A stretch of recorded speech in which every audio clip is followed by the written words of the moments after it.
स्त्री को सता करके कोई पुरुष सुखी नहीं रह सकता। जहाँ पर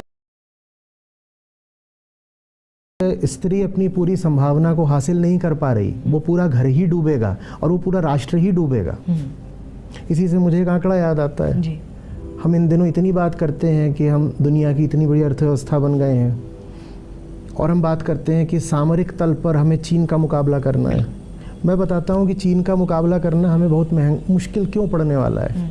चीन में 60% से ज़्यादा महिलाएं काम करती हैं, 60% से ज़्यादा। भारत में 30% से कम। तो आप कर लीजिए चीन का मुकाबला। बातें होती रहती हैं सर्कल में कि एक बार ब्रेक ले लिया मैटरनिटी में, साल 2 साल का, उसके बाद कम बैक करना बड़ा मुश्किल हो जाता है कि हम क्या बोलें, हमने 2 साल क्या किया। तो माँ को इसमें ध्यान तो देना पड़ेगा। उसके लिए अगर प्लानिंग की, योजना की ज़रूरत हो तो वो भी माँ को करनी पड़ेगी, बच्चे की ही खातिर।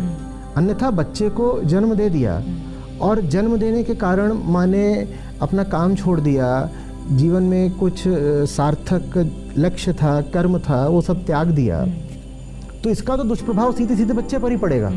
देखिए, हम खरी खरी बात कर रहे हैं। खुद को धोखे में रखना कोई अच्छी चीज़ नहीं होती। जो तथ्य हैं ज़मीनी, उन्हें स्वीकारना चाहिए। आजकल धर्मगुरु हो रहे हैं, वो कह रहे हैं कि लड़कियों के हाथ में मोबाइल नहीं जाना चाहिए, लड़कियों को टेक्नोलॉजी से दूर कर दो।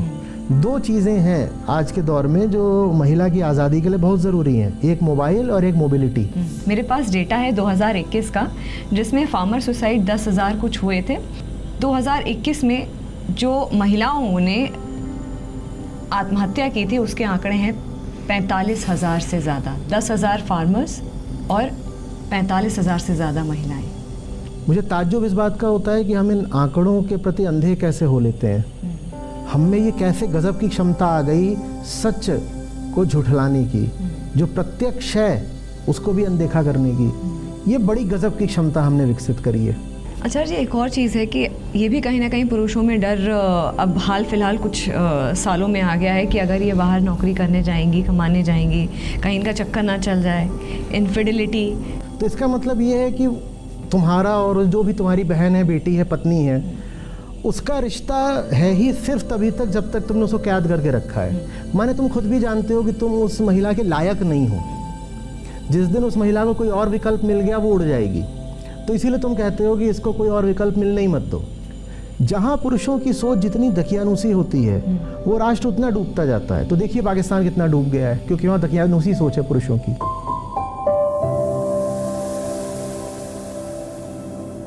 पैटर्निटी लीव विदेशों में तो है, और अब ये भी बात होती है कि कॉर्पोरेट सेक्टर में खासकर ये चीज़ डर रहती है कि लीडरशिप रोल में इसमें महिलाओं को एक और चीज़ का बहुत सामना करना पड़ता है, क्योंकि बातें होती रहती हैं सर्कल में कि एक बार ब्रेक ले लिया मैटरनिटी में, साल 2 साल का, उसके बाद कम बैक करना बड़ा मुश्किल हो जाता है कि हम क्या बोलें, हमने 2 साल क्या किया, हमारे करियर में तो ब्रेक लग गया। क्योंकि ये तो कोई नहीं मानता, भले आप कितनी प्यारी प्यारी बातें कर लें कि नहीं हमने घर देखा, हमने अपने बच्चे पे काम किया, लेकिन प्रैक्टिकली कोई ऑर्गेनाइजेशन इतनी जल्दी एक्सेप्ट नहीं करती है। तो इससे क्या हो रहा है आचार्य जी, महिलाएं प्रेगनेंसी डीले करने लग गई हैं। ना हो या हो तो मैं फलाने टाइम पे प्लान्ड, जो कि प्लान्ड वर्ड का इस्तेमाल, प्लान्ड प्रेगनेंसी होने लग गई है। फिर ये कहीं ना कहीं कंपटीशन होता है कि भाई मैं ही नौकरी क्यों छोड़ूं, मैं ही 6 महीने, आप चले जाते हो, मैं तो बच्चे के साथ रात भर